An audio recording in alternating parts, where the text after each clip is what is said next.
Okay, today my talk is on hypertension. We know that hypertension is one of the most rampant diseases in the world, and we are talking nowadays about COVID-19 and etc. and etc. But in the harsh reality is that patients who are suffering from hypertension, they outnumber all sorts of other patients with all sorts of morbidities, because this is the disease which ultimately leads to heart failure, heart attacks and death. ठीक है जी. So if before embarking on my lecture on hypertension, I just want to give you a brief historical perspective on high blood pressures. Blood pressure treatment was not the way it is nowadays in the past. अगर हम माजी की बात करते हैं, so the name given to this condition was essential hypertension or essential hypertony in Spanish or French, whatever the language was, I don't know. And in those days, it was considered to be sin to control high blood pressure. And there was an article published in the British Medical Journal in 1931, which clearly mentioned that the greatest danger to mankind with high blood pressure lies in its discovery, because then some fool is certain to try and reduce it. ये उस ज़माने की बात है जिस ज़माने में high blood pressure को एक तरीके से एक एसेंशियल एस्पेक्ट समझा जाता था जिस्म के लिए. Unfortunately, in 1945, there was an American president by the name of Franklin Roosevelt, and he suffered from a massive intracerebral bleed because of very high blood pressure. His blood pressures were systolic more than 220 and diastolic more than 130, and he died because of that intracerebral bleed. So from then on, the FDA and the other health authorities started studying the effects of high blood pressure on the human brain and different organs, and they started coming up with the data and analysis that high blood pressure is ultimately something which is very much omnious, and it has to be treated and brought to control. So according to the World Health Organization, hypertension is defined as a systolic blood pressure of 140 or more than 140, or diastolic at 90 or more than 90 millimeters of mercury.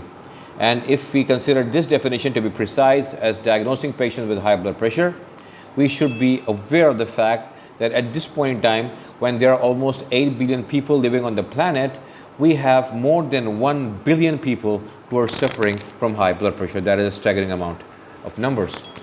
So if we look at different diseases, if we look at people who have obesity, who have high cholesterol, who have diabetes, and who are either current or past smokers, we come to realize on the basis of EuroAspire 2 and 3 clinical data that people who have high blood pressure, they outnumber all those risk factors, including smoking, obesity, total cholesterol, diabetes, as far as the cardiovascular risk factors are concerned. So in short, and to be more comfortable, you can easily say that patients who have hypertension have got the highest probability of developing ischemic heart disease or coronary artery disease or heart failure in future. So hypertension is considered to be the most stringent risk factors as compared to other risk factors. So hypertension is basically a worldwide epidemic, and it causes about 9.5 million deaths everywhere in the world. Out of those 9.5 million deaths, more than 50% of those deaths are attributable to stroke, while 45% of cases are they are caused by ischemic heart disease. This is very important. The most difficult aspect in the management of hypertension lies in the fact that there are two kinds of inertias that are going on in the human body. The first is physician inertia, and the other is the patient inertia. This basically is, there are challenges to hypertension management resulting from public perceptions. 80% of people are unaware of the association between hypertension and cardiovascular disease. Almost 65% of patients, they believe that hypertension is not a serious condition. And about 40% of people, they think that they could control high blood pressure without the help of a healthcare professional. So these are the public perceptions that make management of hypertension quite difficult. However, hypertension does remain one of the most important multipliers of cardiovascular disease. We will be just discussing that in our next slide. that if we study about the cardiovascular continuum of different diseases, we'll come across that the underlying, the basic ingredient or incipient which causes cardiovascular morbidity and mortality is hypertension. We know that if the blood pressures, I'm not talking about hypertension, I'm talking about people who have got high blood pressure numbers.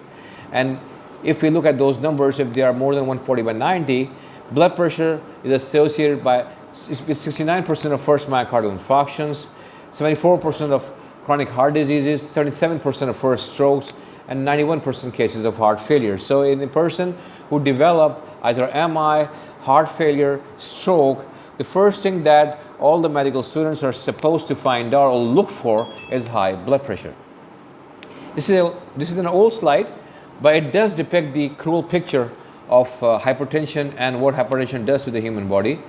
Way back in 2003, only in that particular year, there were more than 277,000 deaths attributable to high blood pressure.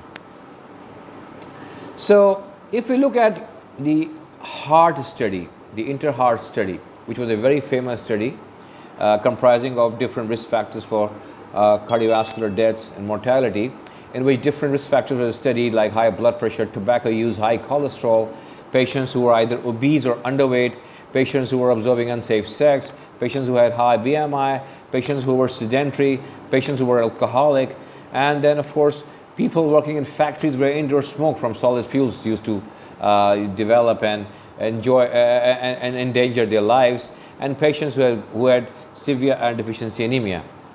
So if we looked at the mortality or the proportion of deaths attributable to leading risk factors worldwide, high blood pressure was the number one culprit. So high blood pressure is one of the most dangerous thing to have, and you can clearly see that it is more dangerous as compared to COVID-19, which is now threatening each and every one of us. So this is the slide I was talking about. Hypertension is one of the leading causes of cardiovascular disease. If we look at the cardiovascular disease continuum, we see that the disease begins with hypertension, which ultimately leads to left ventricular hypertrophy. Left ventricular hypertrophy leads to a mismatch between supply and demand of oxygen to the heart, which ultimately leads to progression of atherosclerosis, which leads to myocardial ischemia, which in turn causes coronary thrombosis, leading to heart attacks or myocardial infarction, which ultimately leads to a negative remodeling in the cardiovascular myocardium, which becomes a soil for arrhythmias, which ultimately leads to dilatation of left ventricles, and then left ventricular dilatation leads to congestive cardiac failure, leading to end-stage heart disease and ultimately death. So this is the cardiovascular disease continuum, and you can clearly see that hypertension is the basic first line pathology that propagates all this vicious cycle. One or more misconception: what we record as blood pressure is only a marker of the bigger problem, that is blood pressure numbers. They basically represent the tip of the iceberg. The real problem lies beneath. That is, hypertension is a multi-organ systemic disease. The problem is hypertension is asymptomatic in 85% of patients. This is very important as far as the medical students, general practitioners, and different physicians are concerned. Day in, day out, we come across patients in our clinical practice who come to us complaining of headaches and attributing those headaches with high blood pressure. And they go to their family physicians, they accept their complaint of headache and its relationship to high blood pressure, and they prescribe them sublingual captopril, bringing their blood pressure suddenly down, exposing them to risk of heart failure, heart attacks, and stroke, which is very, very unethical. So I advise my patients that there is no relationship between headaches and blood pressure, period. Patient can have anxiety because of headaches, and which can lead to increased adrenergic drive and high blood pressure. So he doesn't have to panic, he doesn't have to show his anxiety, he just have to allay his anxiety and recheck his blood pressure some other time. So how to be wise in hypertension? It is wrong to consider hypertension as an isolated disease. The truth is, hypertension, diabetes, dyslipidemias, obesities, they often coexist, and they are the four pallbearers to the grave of coronary heart disease and cardiovascular disease. So Why is that so? Because all these diseases like hypertension, diabetes, dyslipidemias, obesities, they all have an ingredient which is common to each and every one of them, and that is endothelial dysfunction. So a person who has got endothelial dysfunction, he is prone to get hypertension, diabetes, and all sorts of cardiometabolic syndromes. So for all of these patients, primary and secondary prevention by therapeutic lifestyle changes is the key answer, and we should know that if one is suffering from one of those diseases, he is prone and he has all the potential to develop all the other pathologies simultaneously or in near future. Before managing hypertension, we should know the rule of halves in hypertension. This is very, very important. This is a very important clinical study which was published a few years back. It clearly showed for every 800 adults in the community, 400 are suffering from hypertension, which may be either systolic or diastolic or even both. Of them, 200 are diagnosed as hypertension. Of them, 100 are started on treatment. Of them, only 50 are on correct drug regimen. And of those 50, only 25 patients will have the goal BP attained. Okay? And it means that if we divide 400 by 25, only 6% of those 800 adults living in the community will have at goal blood pressure. So this is the pathetic situation that is currently prevailing. So the treatment goal of less than 140 by 90 in each patient should be the norm. This may be revised to 120 by 80 or maybe lower in patients, keeping in mind the data of Mr. Fit, which clearly showed that the cardiovascular risk starts propagating, it starts developing when the systolic blood pressure goes beyond 115 millimeter of mercury and the diastolic blood pressure moves beyond 75 millimeters of mercury. So 115 by 75 was the cutoff suggested by the Mr. Fit study. The truth is, it is essential to keep the blood pressure at or below the goal, but it also matters how the goal blood pressure is achieved. ठीक है? मैं आपको डरा तो बहुत रहा हूँ, but there are good news as well, and the good news is that if we control the blood pressure, we can reduce the incidence of stroke by up to 40%.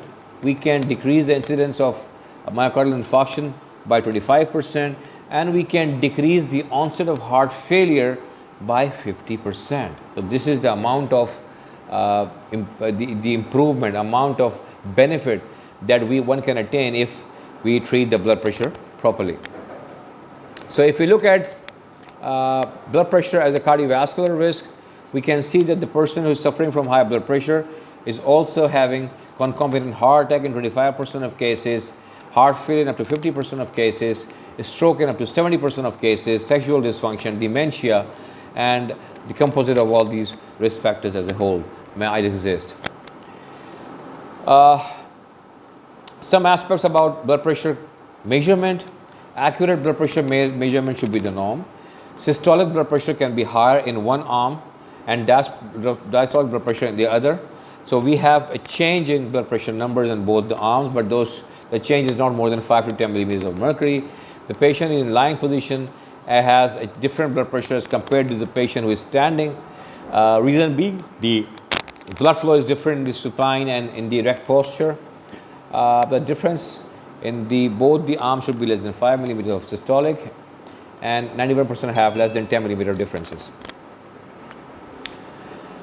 हमें ब्लड प्रेशर कम करने के लिए बहुत hi fi numbers नीचे लेके नहीं आने. There was a very famous study by Livingston et al. Published in Lancet in 2002, which clearly showed that simply by decreasing the systolic blood pressure by 2 millimeters of mercury, only 2 millimeters of mercury, there will be 7% reduction in the risk of ischemic heart disease mortality, and there will be up to 10% reduction in risk of stroke mortality. So that is the basic change.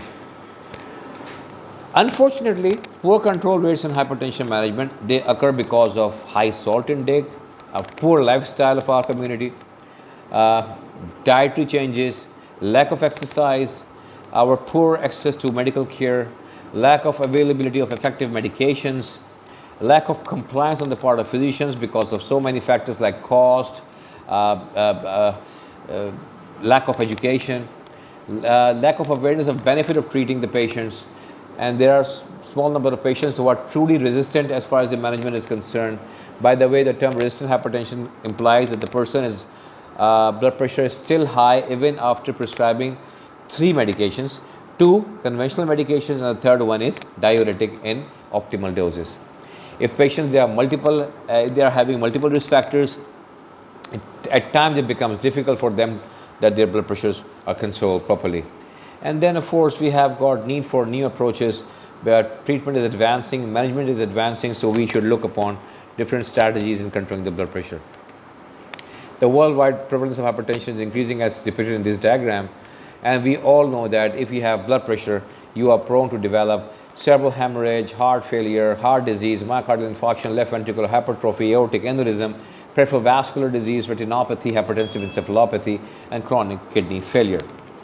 So we can safely say that all these different structures like kidneys, brain, sexual organs, eyes, they all, heart itself, they all are the targets where high blood pressure affects and causes problem. So in a patient who has got target organ damage because of high blood pressure, he is considered to be a very high risk patient.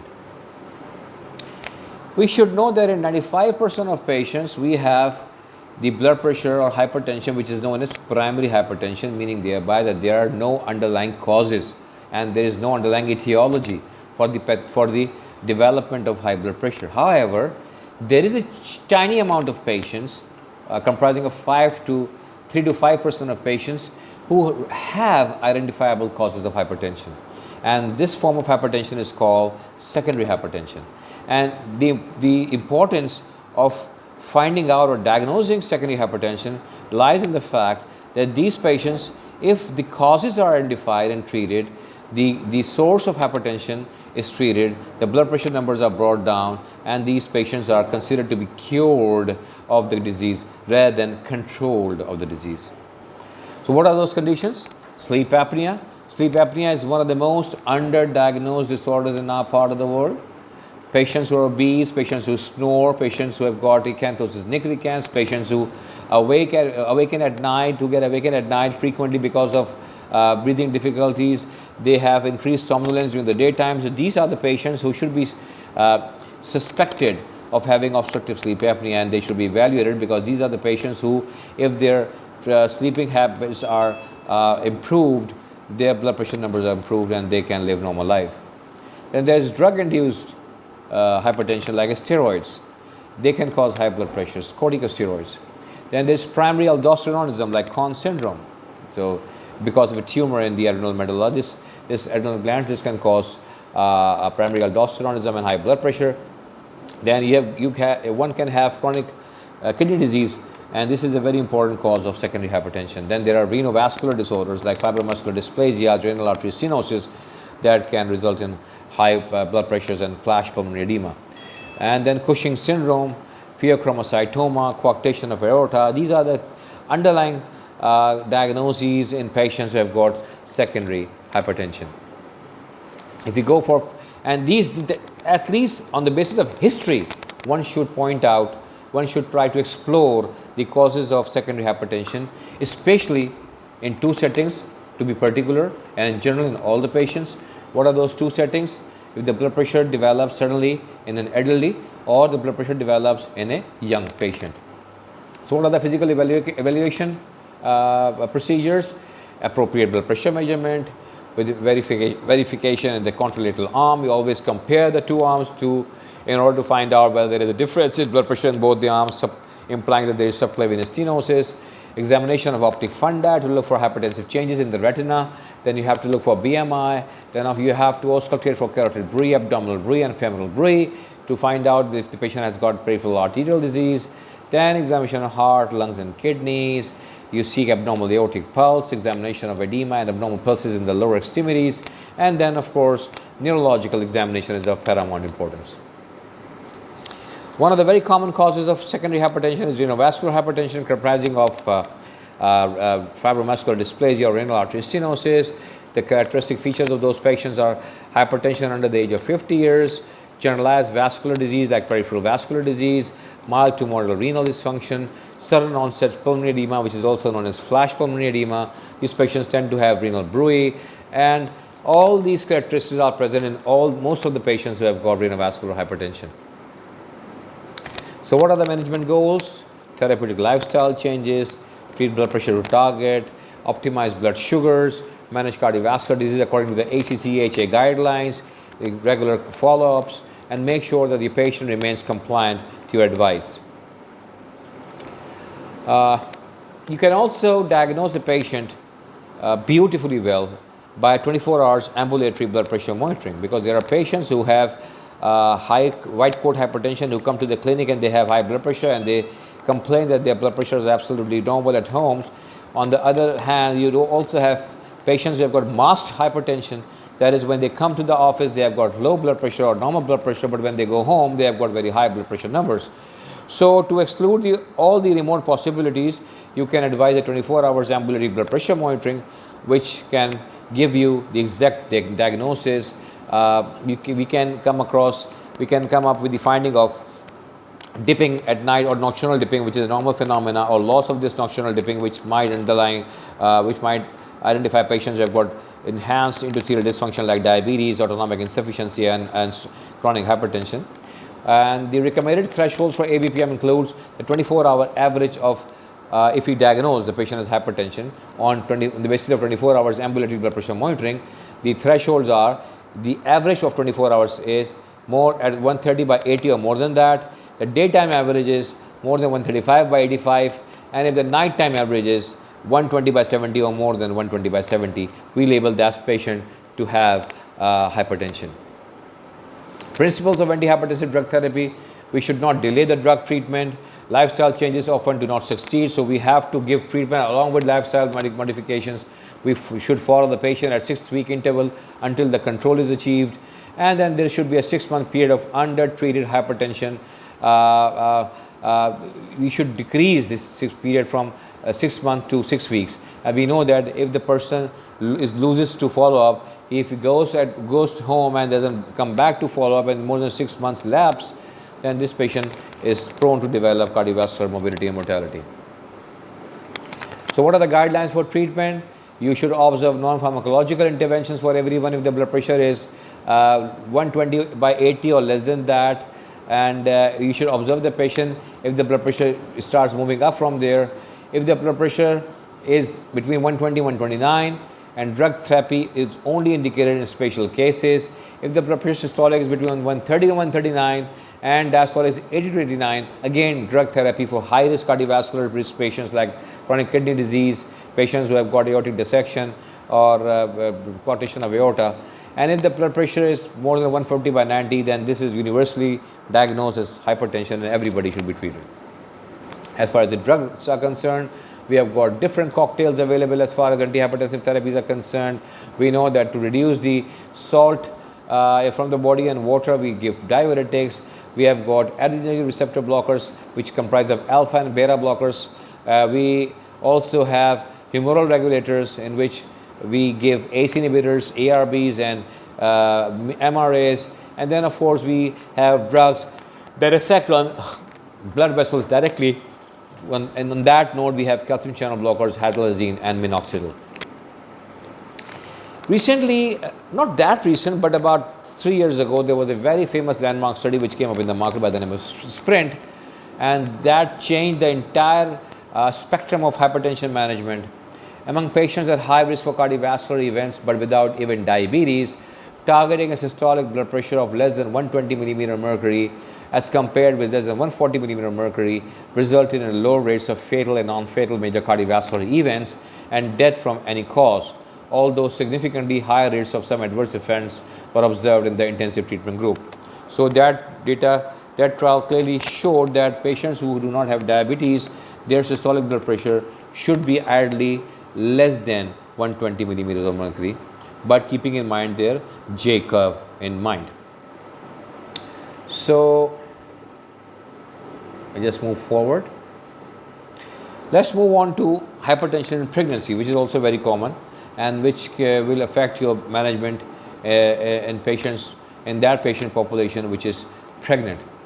So chronic hypertension, a patient is considered to be having chronic hypertension if she had existing hypertension before 20th week of gestation, and if hypertension persists for more than 12 weeks after pregnancy, and if there is de novo appearance of hypertension after mid-pregnancy. This is known as preeclampsia, which also comprises of proteinuria of at least 300 milligrams per 24 hours. If that is accompanied by fits, that is known as eclampsia.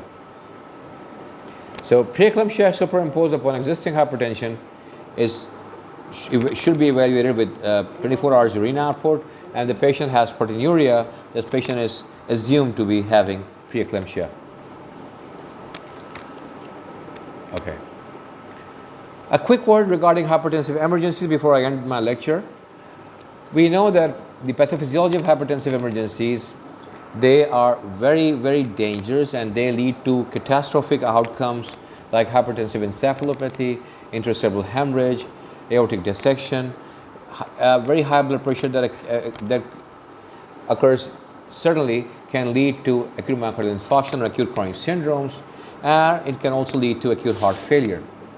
As far as kidneys are concerned, hypertension causes benign nephrosclerosis, but of course if it is occurring in pregnancy, it can lead to eclampsia. We should know the difference between hypertensive emergency and hypertensive urgency. If the patient is having high blood pressure, there is systolic blood pressure of about more than 180 and diastolic more than 120, but that is not accompanied by target organ damage, then this is known as hypertensive urgency, and most of these cases occur because of non-compliance, because of missing the doses, and hypertensive urgencies are treated by oral treatment, rescheduling the drug doses, to renegotiate the drug dose, asking about the compliance of the patient, trying to improve the lifestyle, looking for the dietary inadequacies, and sending the patient home on oral treatment. However, if that high blood pressure is also accompanied by target organ damage like retinal bleed, like stroke, like aortic dissection, then this comprises hypertensive emergency, and these kind of patients should be managed in the hospital setting. They should be admitted and they should be treated by IV medications, not oral medications, trying to bring down the blood pressure not more than 30% within the first 24 hours. This is very important. होता क्या है कि हमारे जो young doctors हैं, they are over enthusiastic, they are over zealous, and they try to bring down the blood pressure suddenly, and this can result in the impairment of cerebral perfusion pressure, and the patient can have certain hypotension, and this certain hypotension can lead to cerebral ischemia, and cerebral ischemia, or patient can have massive stroke and die because of that stroke, or the patient can have sudden decrease in blood supply to the heart, resulting in myocardial infarction. So this is very bad. So the goal of treatment is to bring down the blood pressure not more than 25% or 30% within the first 24 hours with IV medications, IV controlled medication. That is why subcutaneous captopril should never be given in any patient who has got hypertensive emergency or urgency, because of the fact that captopril is an active drug, it's not a prodrug. So once you put that sublingually, it bypasses the hepatic metabolism and goes directly into the bloodstream and can raise havoc, can cause all sorts of chaos and bring down the blood pressure suddenly. There's another criminal negligence on the part of some physicians who, in addition to captopril, they also inject patients with IV furosemide. So if you add IV furosemide to sublingual captopril, that gives you a synergistic effect, and that causes a drastic drop in blood pressure, causing death of the patient immediately. So we have to be very careful about it. So how to treat hypertensive crisis? If there is emergency or with target organ damage, you have IV medications, admit the patient to the hospital in the ICU or CCU or critical care unit. If there is urgency, no target organ damage, you renegotiate the dose of the drug, we renegotiate the lifestyle changes, renegotiate the dietary changes, and then send the patient home. The main impetus for deciding on initial treatment strategy for hypertension should be the patient's total cardiovascular risk rather than his or her blood pressure numbers. What do I mean from this? Because you be very careful about it. एक patient है जिसको blood pressure high होने के साथ साथ दिल की धड़कन बहुत ज़्यादा रहती है, तो उस पेशेंट को आप बीटा ब्लॉकर्स देंगे, not first generation beta blockers बल्कि सेकंड या third generation beta blocker which have vasodilatory effects. ठीक है, atenolol is the first generation beta blocker. There is not a blood pressure agent, but you can give nebivolol, you can give bisoprolol, you can give metoprolol succinate. ठीक है, एक patient जिसको high blood pressure के साथ left ventricular hypertrophy है, उसको आप ACE inhibitor देंगे या ARBs देंगे to cause positive cardiovascular remodelling to regress the left ventricular hypertrophy. ठीक है, एक पेशेंट जो 65 ईयर्स ओल्ड मेल है, उसको बिनाइन प्रोस्टेटिक इनलार्जमेंट भी है हाई ब्लड प्रेशर के साथ, तो उसको आप वो एंटी हाइपरटेंसिव देंगे जो ब्लड प्रेशर भी कंट्रोल करे और साथ में प्रोस्टेट की इनलार्जमेंट को भी रिग्रेस करे. उनको आप अल्फा ब्लॉकर्स देंगे, डॉक्सासिन, प्रेजोसिन, इस तरह की दवाइयाँ देंगे. ठीक है, एक पेशेंट जिसका हार्ट रेट बहुत तेज़ है लेकिन वो एस्थमेटिक है या वीजिंग COPDN है, उसको आप बीटा ब्लॉकर नहीं देंगे, उसको आप rate limiting calcium channel blockers देंगे लाइक वेरापेमिल या डिल्टाज़िम. एक पेशेंट जिसको हार्ट रेट नॉर्मल है, उसको सिर्फ और सिर्फ isolated systolic high blood pressure है, उसके लिए drug of choice calcium channel blocker non rate limiting like amlodipine. ठीक है, एक पेशेंट जिसको बहुत ज़्यादा ब्लड प्रेशर वेरिएशंस आ रही हैं, एल्डरली पेशेंट्स है, ठीक है, और उसको हार्ट रेट भी ज़्यादा है, कोई और दवाई असर नहीं कर रही, उसके अंदर हाइड्रोलाजीन ऐड कर देंगे बीटा ब्लॉकर के साथ. So you treat the blood pressure individually. ठीक है, you calculate the patient's total cardiovascular risk and then try to devise a therapeutic plan for that patient. ठीक है, ओके, तो ये डिफरेंट गाइडलाइंस हैं. ठीक है, हम इसकी डिटेल में नहीं जाएंगे, हम आगे बढ़ते हैं. इसमें चंद सवाल मैं करना चाहूँगा आपसे, जवाब भी खुद ही दे दूँगा आपको ताकि आप लोगों को आइडिया हो, आप लोगों के कॉन्सेप्ट क्लियर हो जाए. बहुत ही इंपॉर्टेंट सवाल है. All of the following can be associated with hypertension and a wide pulse pressure. That is the difference between systolic and diastolic blood pressure is more than 40 millimetre of mercury, except thyrotoxicosis, patent ductus arteriosus, very heart, aortic regurgitation and aortic stenosis. And आप लोग मुझे individual मेरे number पे WhatsApp करके बताएंगे कि इसका जवाब क्या था. ठीक है, question 2, all of the following are secondary causes of hypertension except ASD, primary aldosteronism, polycystic kidneys, sleep apnoea, hypercalcaemia. अगर आपने मेरा लेक्चर गौर से सुना है तो आप इसका जवाब भी आराम से दे देंगे. So I would urge you, please note down the question number and just write either A, B, C, D और E. ठीक है, question 3, a 66-year-old male calls you at 10:30 p.m. because his home blood pressure is 210/112 and he feels flushed but otherwise all right. He takes his blood pressure 6 times a day. It is occasionally high but never this high. What will you advise? इसका मैं जवाब ज़रूर देना चाहूँगा यहाँ पर आपको. देखें, ये क्लासिकल वो सिनेरियो है कि एक हाइपोकॉन्ड्रियक पेशेंट है जो साइकोटिक है. हम एडवाइस करते हैं अपने पेशेंट्स को कि बार बार घर में ब्लड प्रेशर चेक ना करें because of the Murphy's law. Murphy's law tells you that if one thing goes wrong, then everything is doomed to go wrong. ठीक है? When the shit strikes the fan, it will go everywhere. What does that mean? It means कि आपको जब tension है, आपको anxiety हो रही है, मेरा ब्लड प्रेशर हाई आएगा, आप जब चेक कराने जाएंगे वो तो यकीनन वो हाई आएगा, यकीनन वो हाई आएगा. इसलिए कहते हैं कि बार बार घर में ब्लड प्रेशर चेक नहीं करना चाहिए. ब्लड प्रेशर को आप बार बार चेक करेंगे तो आप हमेशा एंजाइटी का शिकार रहेंगे और आपका ब्लड प्रेशर कंट्रोल नहीं हो पाएगा. इन पेशेंट के साथ भी यही हुआ कि 6 दफ़ा दिन में ब्लड प्रेशर चेक कर रहे हैं, इनका ब्लड प्रेशर बहुत ज़्यादा हाई था लेकिन कोई टारगेट ऑर्गन डैमेज नहीं था, otherwise he was absolutely fine. सवाल जवाब इनसे किए तो उनको पता लगा कि उन्होंने दवाई भी नहीं खाई सुबह की आज. तो ऐसे में आप पेशेंट को सबलिंगुअल कैप्टोप्रिल खुदा के वास्ते नहीं देंगे, आप इसकी दवाइयाँ रीस्केड्यूल कर देंगे, इसकी डोज उसको दे देंगे. तो क्योंकि ब्लड प्रेशर बहुत ज़्यादा हाई है तो डोज वो ले रहा है एग्जिस्टिंग, उसकी डोज थोड़ी सी बढ़ा देंगे और इसको घर भेज देंगे. ठीक है, ये इसके वो थे कि immediately take a sublingual captopril, immediately take a sublingual captopril 12.5, immediately rush to the hospital, do not panic, reconfirm whether he has not missed his dose और फिर आप उसको एडजस्ट कर देंगे. ये क्वेश्चन भी बहुत इंपॉर्टेंट है, अक्सर पूछा जाता है कि 35 साल की ये खातून आपके पास आती है, she is 34 weeks pregnant and has a blood pressure of 160/100. This is her second pregnancy. The earlier one was uneventful. Her blood pressure readings have remained high during the past 3 weeks. Her doctor put her on Aldomet 500 mg TID but to no avail. So she's already on maximum dose of Aldomet, which is alpha methyl dopa. Her dipstick is negative for proteinuria, which means that she does not have preeclampsia. Which drug will you add to her current regimen? ठीक है, तो अब देखते हैं choice है कि नहीं. Aldomet को हम 1000 तक कर दें TID, एल्बिस्टार्टन 300 मिलीग्राम बेड टाइम पे दे दें, टेल्मिस्टार्टन 80 मिलीग्राम बेड टाइम पे दे दें, बीटा ब्लॉकर ऐड कर दें, या एम्लोडिपिन 10 मिलीग्राम एक दिन ऐड कर दें उसको। सो हर दवाई का सीलिंग इफेक्ट होता है। एल्डोमेट आपने 500 मिलीग्राम TDS दी हुई, असर नहीं करी, इसका मतलब वो आगे भी असर नहीं करेगी। एल्बिस्टार्टन, telmisartan absolutely contraindicated in pregnancy because of teratogenic effects. Beta blockers हम अवॉइड करते हैं हत्तुल इम्कान, because beta blockers can cause fetal bradycardia, it can also cause fetal oligohydramnios. हम बेस्ट ऑप्शन हमारे लिए क्या है, अगर एल्डोमेट के बाद भी ब्लड प्रेशर कंट्रोल ना हो, प्रेग्नेंट ख़वातीन हो, तो बेस्ट ऑप्शन हमारे लिए एम्लोडिपिन है, which is a calcium dihydropyridine calcium channel blocker. तो यहाँ पर आके मैं अपना लेक्चर ख़त्म करूँगा। मैं सिर्फ ये बताना चाह रहा हूँ आपको कि ये बात हमेशा याद रखिए कि आप जो भी टॉपिक पढ़ें उसको दिल लगा के पढ़ें, उसको डेप्थ में जाके पढ़ें। शैलो जो बंदा रहता है वो कभी अच्छा तैराक बन नहीं सकता, और जिसकी नॉलेज अच्छी होती है वो कभी मगरूर हो नहीं सकता। तो जिन लोगों को काम नहीं आता, जिन लोगों को ब्लड प्रेशर के बारे में नहीं आता, वही सब लिंगुअल कैप्टोप्रियल देते हैं, वही ओवर ट्रीट करते हैं, वही अंडर ट्रीट करते हैं, वही मरीज़ों का बेड़ा गर्क करते हैं, और अगर आप उनसे सवाल पूछें तो वो भरम दिखाते हैं। So ego is inversely proportional to knowledge.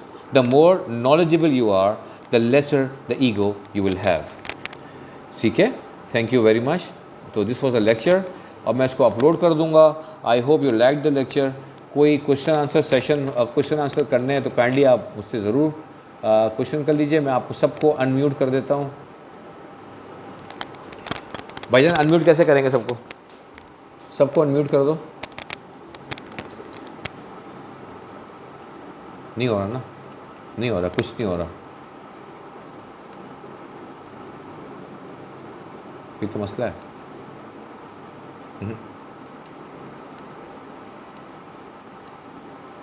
ये लोग नहीं हो रहे। बता दो भाई उनको। वो लेक्चर ख़त्म हो गया। We need to go for question answer session. So thank you very much.